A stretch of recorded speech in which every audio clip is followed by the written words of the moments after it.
Hello and welcome to another edition of City Slickers. I'm Guy Walker and I'm joined by football writer Mark Whiley. I'm in the hot seat this week because Lee Curtis, our Lincoln City writer, is recovering from a hangover from the ceremony for the Newspaper Society Awards last night. And I'm very delighted to announce that Lee won the Sports Journalist of the Year award. It's a fantastic achievement for Lee, especially he's up against journalists who have the luxury of covering Championship and Premiership teams. And it proves that Lincoln City get the best newspaper coverage of any team in League Two and some of the best of any team in the Football League. Over the next few minutes, we'll look back on the last 7 days at Sincil Bank. We'll preview the Imps away trip to Chester, and we'll also have interviews from assistant manager Iffy Onuora, striker Ben Wright, and young midfielder Martin Pembleton. But first, Mark, we need to talk about the sponsors game on Thursday night.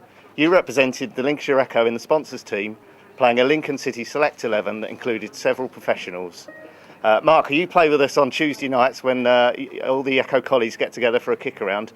Normally you're a bit of a bustling, creative midfielder, but I was surprised to see you hiding yourself at left back on Thursday night. What happened there? I think that's very harsh. I wasn't hiding myself at left back. I'm a team man at the end of the day, and if he says, where do you want to play? And I do feel when I used to play 11-a-side, left back was arguably my strongest position, and I was happy to do a job there. I thought I did a steady job. I would have liked to have got forward a bit more, but I enjoyed it nevertheless, and we only lost 4-2 to a team including people like Mark Hone, Grant Brown, Terry Fleming, so it was a good effort overall, I thought. And Grant Brown, he promised you a kick before the game. Did he deliver on that promise? No, I was very disappointed. He didn't get near me, actually. I think he thought I did threaten to kick him back, so I think he was keeping his distance, I think, which I don't blame him, to be honest. And the Echo was also represented by Dave Marshall, who played up front in the first half, and also a young work experience lad called Richard Wheeler, who did an excellent job at centre back.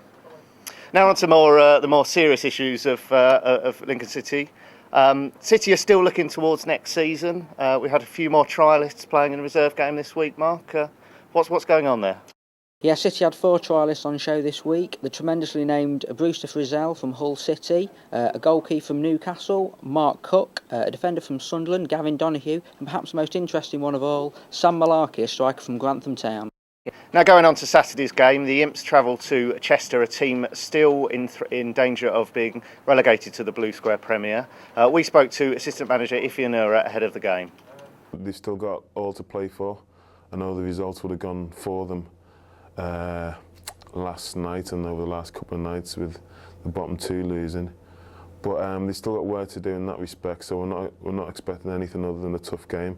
And that's good because you don't see anything you don't see enough in games that are dead rubbers between teams who haven't got anything to play for. You see things that you want to see against teams who are fighting and maybe fighting for their lives. You'll contest every ball. It'll make life difficult for you. That's the proper test, and that's what I hope we'll get on Saturday. And I'd like that for all 4 games. That's what you hope, because then you see more about your players and who's up for it and who wants to finish strong, who wants to take up that challenge and to stand tall against it. So that's what I'm looking forward to, a game where I expect them to come out fighting, if you like. Iffy Onuora there. And the Imps, having played 3 high-flying teams in Hereford, Peterborough and MK Dons, now face a team in freefall, Chester. Mark, what's the Lincoln City team news ahead of the game? Well, the main team news is that Shane Clark's got an Achilles injury, so he's going to miss out. So Martin Pembleton almost certainly coming to the side. It'll only be his second senior start, but I've got no problems with him coming into the side. He's done very well in the substitute appearances he's had so far, so he'll come into the team. Paul Green at right back, he's touch and go. He's struggling with rib and hip injuries. If he doesn't make it, Gary Croft will continue at right back. Other than that, I think it'll be the same team that played against MK Dons the other week, and a match in which they performed pretty well in. Chester have had a very strange season. They had a very good start to the season. At one stage nearly topped the league, but since then they've been in freefall and haven't been able to buy a win. What's been going wrong there? Yeah, I mean, it's amazing what's happened. They've had a fantastic start. They were in 1 win of going to the top of the league, but they've been in freefall since. And I was talking to Lee about 4 months ago, and he was telling me, watch out for Chester, they could go down. I was saying, no, they've got far too many points. Anyway, since then they've only got about 7 more points. I think they're just about safe because Mansfield and Notts County lost in midweek, so they look like the teams most in danger. But I think they need a couple more points, Chester, and it's hard to see where they've gone wrong because they've got some good players, people like Kevin Samwith, Kevin Ellison. But they've had a change of manager as well, which obviously hasn't helped things. But I think it's a good opportunity for the Imps to get a win. And Iffy Onuora in the paper talked about that it's going to be a decent test. It's quite good playing a team that are struggling, and could get relegated. In the same way that it's perhaps good for the Imps to play some teams that have got a little bit to play for at the top of the table. Would you agree with that, or would they prefer to be playing a sort of mid-table team with nothing to play from like themselves? No, I agree with Iffy. I think it's better that they're playing against a team with something to play for. It just creates a bit of interest. There's nothing worse than two teams with absolutely nothing to play for. It doesn't make for a very interesting spectacle, to be honest. And the Imps are going to have to be up for the game. If they're not up for the game, Chester will win, because they are desperate for the points. They still need a couple more points to ensure survival. And the longer it goes without them getting those points, the more nervous they're going to get. So it's a good opportunity for the Imps to get some points, because Chester will be nervous, but they're going to have to be on the game, because Chester's going to be really up for it. And the reverse fixture at Sincil was a very strange one, wasn't it? I believe Chester turned up quite late. Will the Imps be turning up late for this one? Well, I don't know. I think I suggested at the time that Lincoln should turn up a bit later just to get their own back. It was an absolute farce that night. It was Peter Jackson's first game in charge. The Chester team bus took a wrong turn in on the way to the ground. We were an hour late. I've never known a night like it. And then during the game, to make matters worse, I saw one of the worst referee performances I've ever seen from a chap called Trevor Kettle, awarding an astonishing penalty against the Imps, which cost them the game. I just hope we don't see another one like him on Saturday. Excellent. And now we'll go to some more interviews. We're speaking to Lincoln City's top scorer, Ben Wright, and also a young midfielder trying to make his way into the first team, Martin Pembleton. As players, how do you approach it so you don't sort of fall into that sort of lethargic attitude? I think every player is different, but